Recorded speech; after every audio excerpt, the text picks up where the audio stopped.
The Forbidden Forest and the Scent of Blood. The planet Dravanti had many dangerous places, but none as feared as the Bloodshade Forest. Every child grew up hearing stories of people who entered and never returned. Inside the forest lived the Varnock, a massive creature with 6 legs, black scales, and teeth long as daggers. Even trained warriors refused to step near the forest. But today, Lieutenant Mira Valtari stood at the forest's edge, her long silver rifle held tightly in her hands, staring into the dark trees. She had not come here by choice.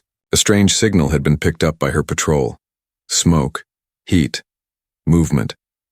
It came from deep inside Bloodshade. Everyone thought it was an error. But Mira knew something was wrong. The sky above was dark purple, and the air felt heavy. Leaves whispered, in the wind like they were warning her to leave. But Mira was a scout, trained to face fear. She took a breath and stepped inside.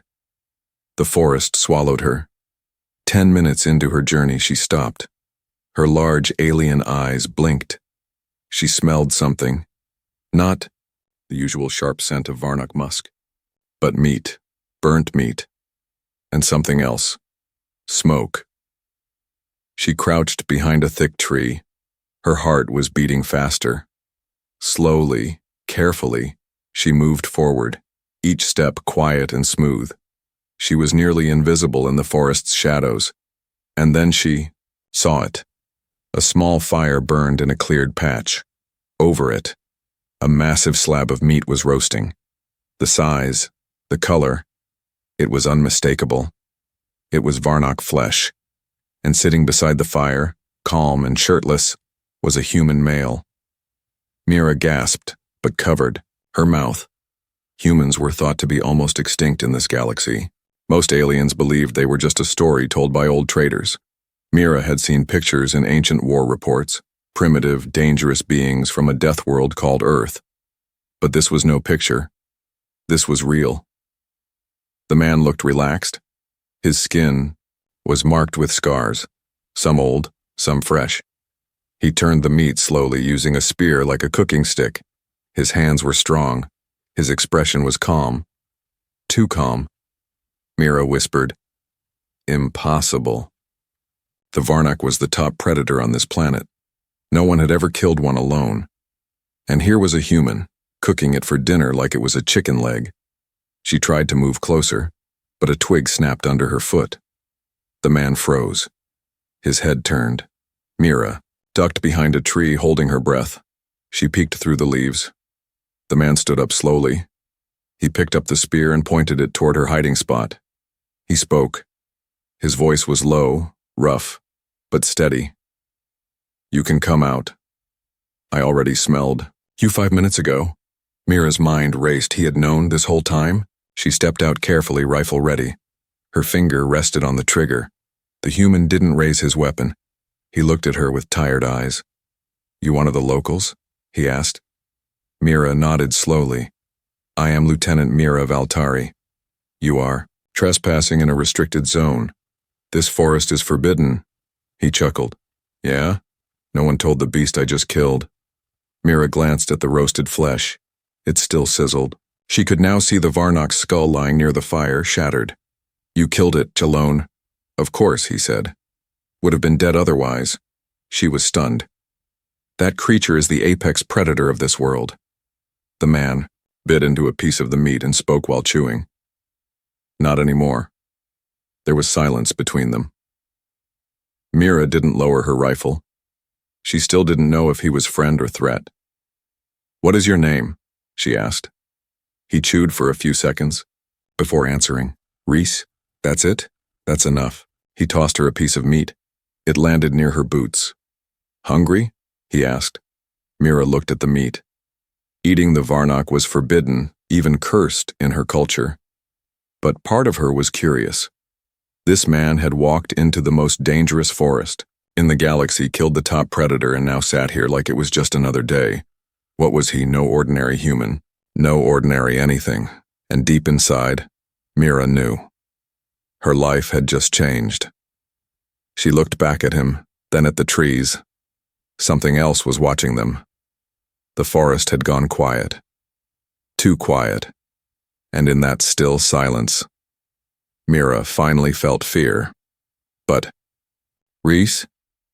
He just smiled, as if he was waiting for the next predator to try its luck.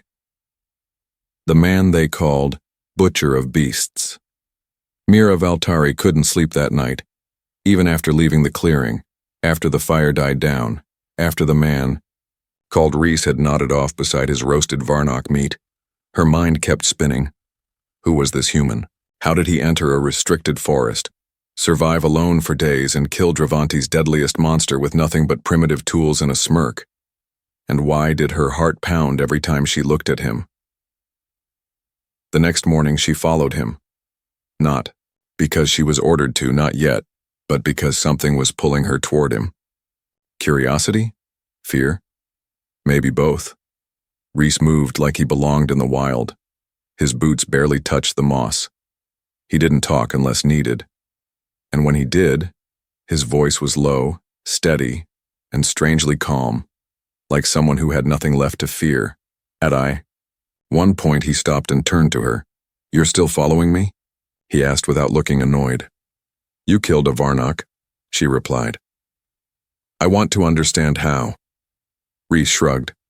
"Nothing to understand. Everything bleeds. Everything dies. You just need to know where to cut." Mira didn't know what shocked her more, his answer or how true it sounded. Later that day they reached a small waterfall. Reese dropped his gear and began cleaning his weapons, a spear, a knife, and a small cube that produced blue sparks when touched. Simple tools, but deadly in his hands. Mira sat near him, not too close. She observed quietly. "You're not the first alien I've met," he said suddenly. "But you stare the longest." Mira blinked. "Humans were banned from this system years ago. You shouldn't be here." He didn't stop cleaning the blade. "Banned or not, I was dropped here, not by choice." "By who?" He looked at her for a long moment. Then he whispered, "By my own people." Mira felt a chill. "Why would your kind abandon you here?" Reese finally stood. "Because they were afraid of me." He picked up a sharp bone fragment and tossed it into the trees. A soft snap echoed back. Then silence. He nodded to himself, satisfied. "What are you?" Mira asked. "Nothing important," he replied. "Just a soldier who saw too much, survived too much, and killed too many." That night she checked the Federation archives on her wristpad. She searched the name, Reese, and her blood went cold. There was no photo, no bio. Just one tag. Code Black, Class 9. Kill clearance. Alias, Butcher of Beasts. Status, erased. Alive or dead, do not engage. The next day, Reese found her sitting by the stream, staring at her screen. "You found it, didn't you?" he asked without emotion. Mira looked up. "You killed an entire predator nest, alone." "They deserved it," he said simply. "They killed the children first. I made sure their screams were the last thing the beasts ever heard." Mira was silent. This man, no, this human weapon, was far more than she imagined. But what she didn't know was that he wasn't done yet. That night, the bloodshade forest shook with a new sound, not Varnock. Not wild beasts, but a horn, long and deep, made by alien tribes that lived far deeper in the jungle. Reese stood up at once. "They found me," he said. "Who?" Mira asked. He looked at her, his voice calm but dark. "The ones who placed a bounty on my head. They know I'm alive, and now they'll come hunting." As the stars appeared in the purple sky, Mira understood something terrifying.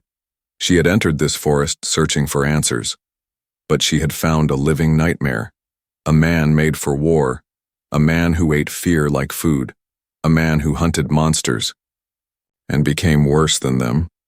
But still, she couldn't walk away, because deep inside her, something wanted to see what he would do next. Alien Challenge, Hunt or Die By. The next morning, Mira Valtari wasn't sure if she was escorting the human or following him like a ghost. Every step deeper into the forest made her question her mission, her orders, and even her beliefs. The human, Reese, walked ahead with quiet confidence. His body moved like he knew every leaf, every predator, every sound. The blood-shade forest feared him now. And maybe, so did she. But her silence was broken when her communicator suddenly sparked. To life. "Lieutenant Mira," came the cold voice of her commander. "We have received footage of a human roasting a Varnock. Confirm visual." Mira hesitated. "Confirmed, Commander." "Is he alive?" "Yes." A pause.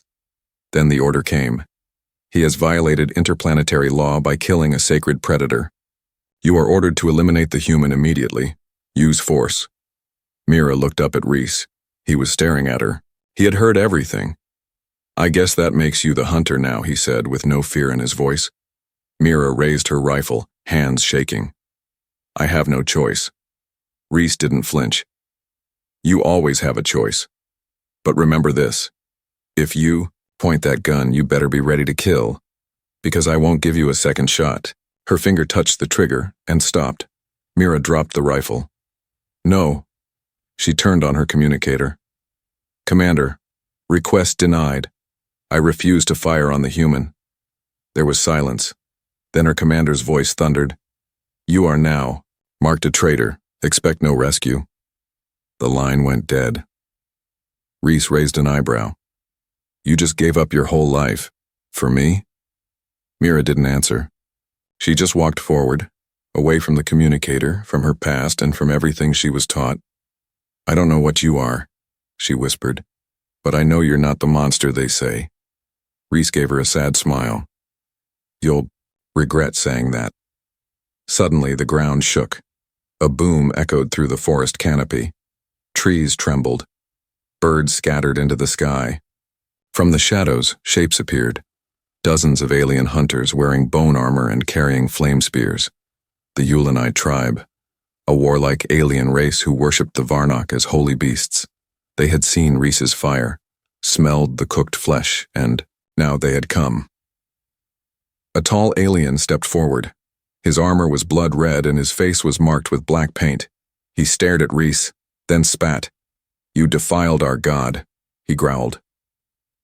Reese didn't speak. The alien continued. "You must answer for this crime. You will face the trial of claws." Mira stepped between them. "He didn't know your customs, but they pushed her aside. He must either survive the hunt or die like prey." They tied Reese's hands and dragged him toward the jungle arena, a place where ancient warriors once proved their strength. Mira tried to follow, but a Ulanai shoved her back. "This is his test," he snarled.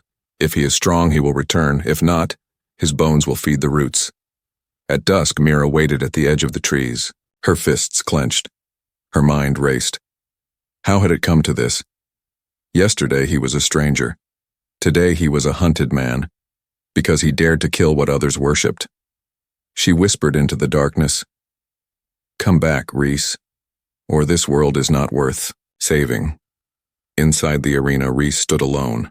No weapons, no armor, just his bare hands, and eyes that had seen death before and survived it. From the trees, a new creature emerged. It was a claw beast, larger than the Varnock, bred for pain, shaped for battle, its skin armored and its fangs poisoned. Reese cracked his neck. "All right," he muttered. "Let's dance. He hunts what hunts. The jungle arena was made of stone, roots, and old bones. There were no rules, no weapons, and no mercy. The claw beast stood at one end, an apex predator born in captivity, raised to kill, 8 feet tall.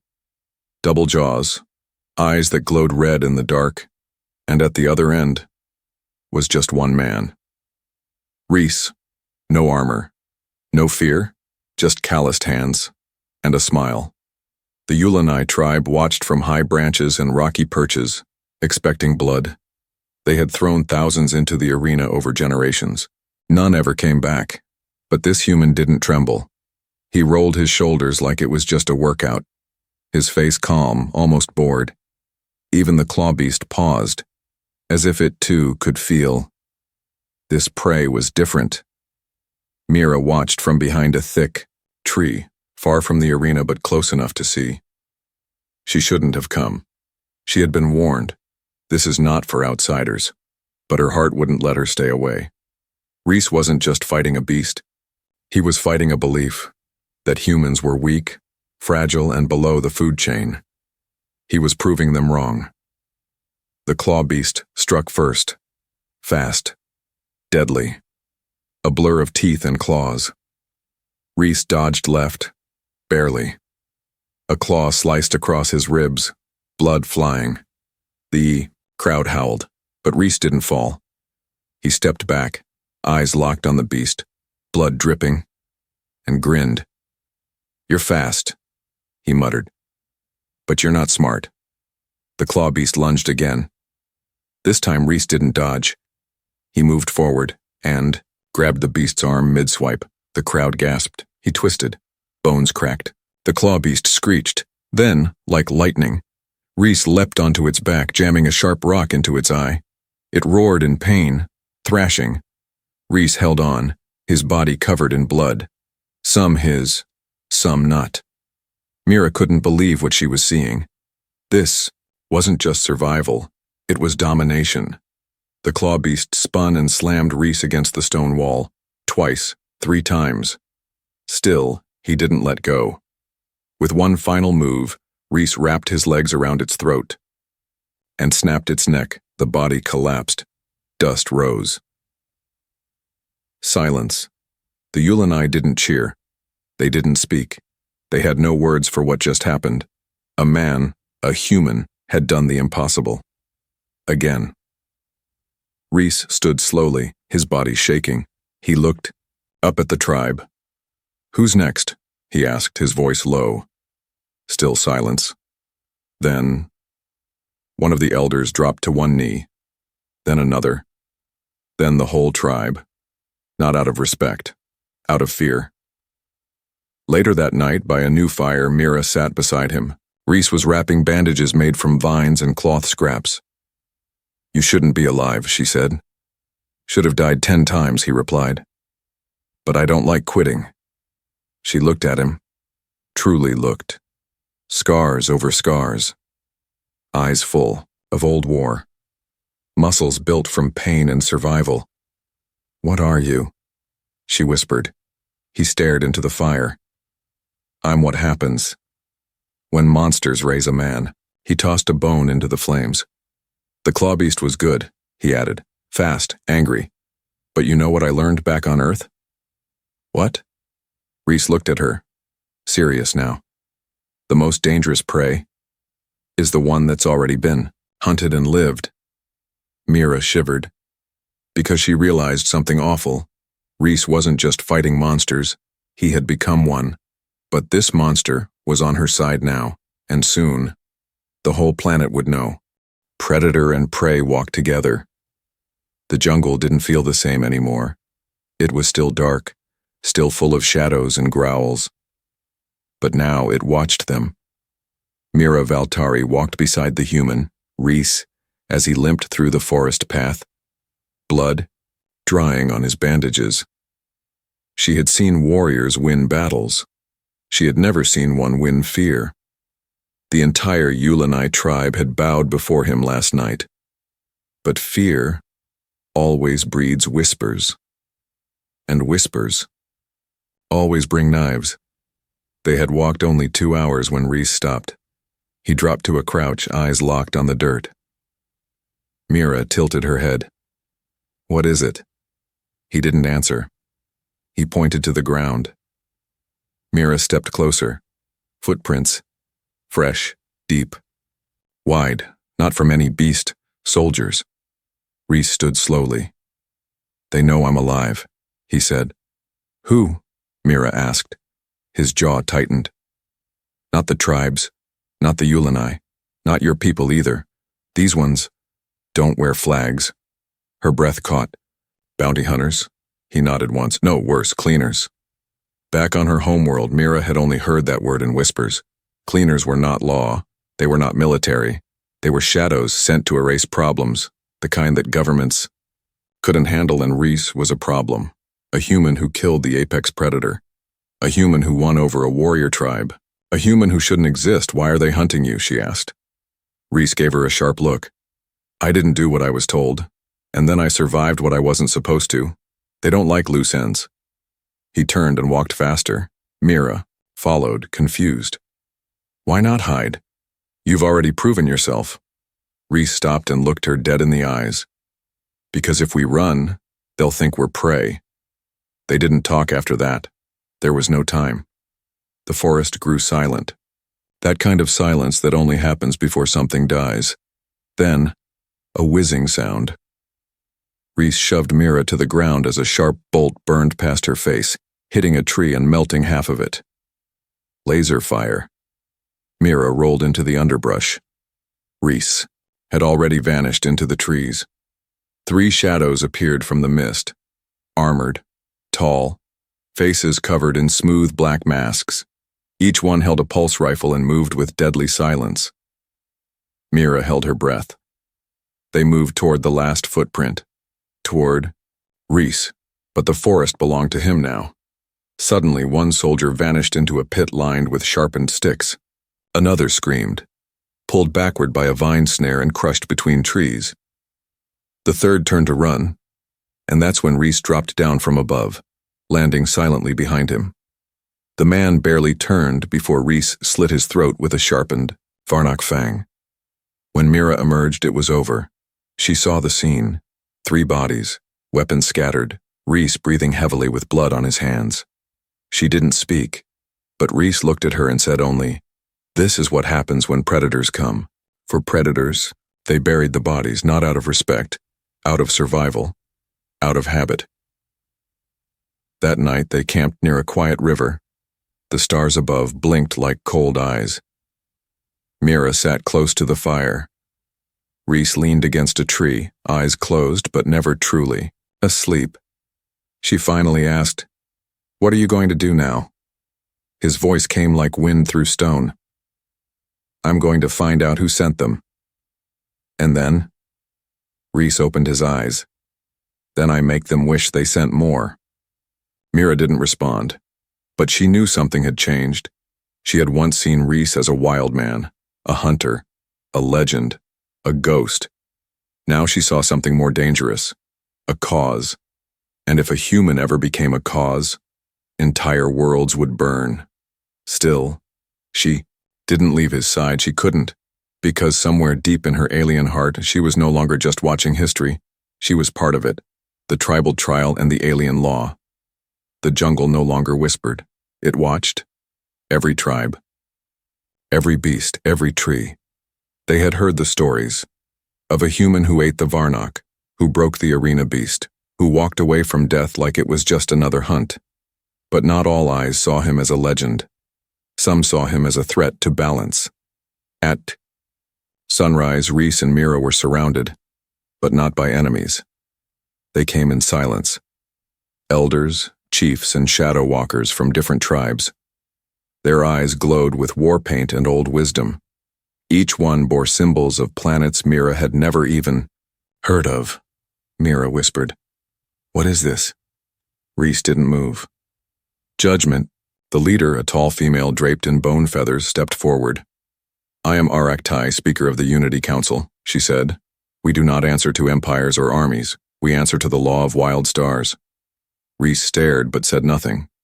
"You, human, have killed a sacred apex, won a forbidden trial, and now you stand as a symbol, a myth. That is dangerous." He finally spoke. "Dangerous to who?" She smiled coldly. "To everyone who rules with fear." The tribes offered no weapons, no threats.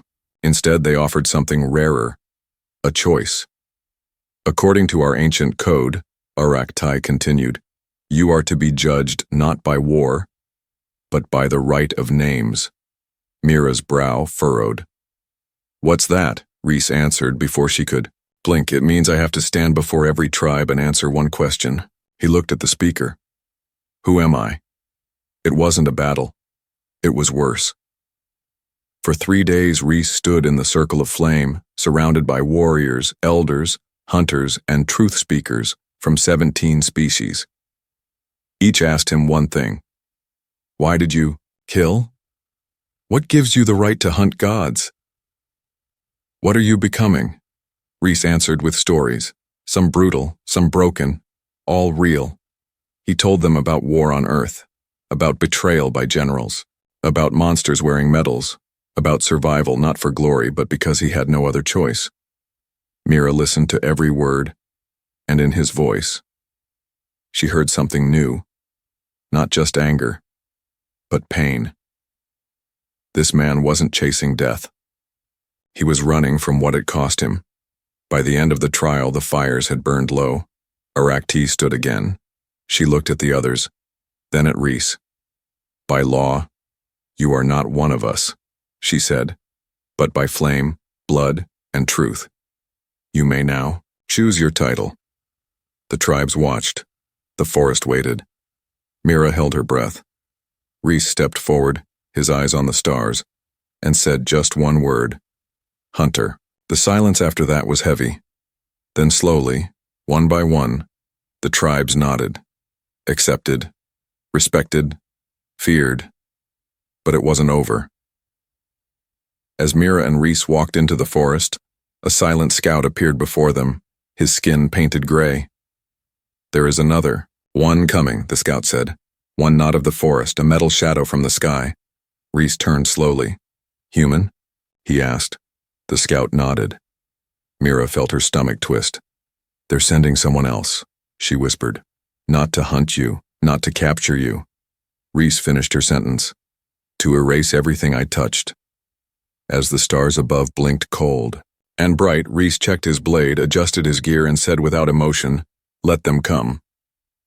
One human versus the Varnock Queen. The jungle trembled, not with fear, but with recognition. Something ancient had awoken.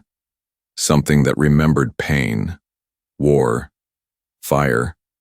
Something that had ruled before humans ever reached the stars. And now, deep beneath, the stone nest, the oldest part of the blood-shade forest, it rose again. The Varnock Queen. She was 3 times the size of her kin. Her tail dragged scars across the earth. Her black scales shimmered with poison. Her claws could crush bones like dry leaves. And her roar, it shook the trees for miles. At the forest edge, Reese stood still, staring toward the jungle temple where the queen waited. His shirt was gone, his chest was bandaged, marked with bruises, and dirt covered every inch of him. But his eyes, his human eyes, burned with something stronger than fear. Rage. Beside him stood Mira, the alien scout who had once been ordered to kill him. Now she carried no weapon, only trust. Do you have a plan? She asked quietly. Reese cracked his knuckles. Survive long enough to find one. Inside the stone nest, tribal horns called the challenge. Arakti, the speaker of the wild stars, stood at the altar. She spoke one line, carved in law and flame. To kill the queen is to own the wild. To die by her is to feed it. Reese walked forward alone. The moment he stepped into the circle, the queen dropped from the high ceiling like a god of death. Massive, coiled, hissing. The crowd gasped. Mira held her breath. And Reese? He smiled. Let's finish this. The queen charged, faster than any beast Mira had ever seen. Reese dived and rolled under her swipe, slicing her belly with a double-edged fang knife. But the queen didn't flinch. She turned, tail smashing the ground. Reese was thrown back. His back hit a stone pillar. Blood filled his mouth. He stood anyway. The queen lunged again. This time he climbed up her arm, stabbing the joints, dodging bites, ripping through soft scale. Each move, practiced, each strike, learned from 1,000 battles. But it wasn't enough. The queen roared and pinned him down, claws over his chest, poison dripping from her jaw. Mira screamed from the edge. Reese! He didn't respond. He reached into his belt and pulled the last weapon he had. A small cube, the same spark Tool he used to cook the first Varnock, but now turned to overload. He jammed it into the queen's throat and whispered, "Lights out." The blast was like a sun inside a monster. Light, heat, screams, then silence. Ash floated like snow, and in the middle of the wreckage, Reese knelt, burned, alive, victorious, the eye. Crowd fell to its knees. Not in tradition, not in fear, in awe. No tribe, no species, no legend had ever done what this human had done. He walked out of the fire with the queen's heart in hand, not for a trophy, but for proof. Mira ran to him, eyes wet. "You did it," she whispered. Reese looked at her. "No," he said softly. "We did." That night the forest changed. Where once it was ruled by beasts, now it spoke a new name. A name carved in bone, blood, and fire. Hunter. The man who came from the stars. The man who fed on gods. The man who changed everything.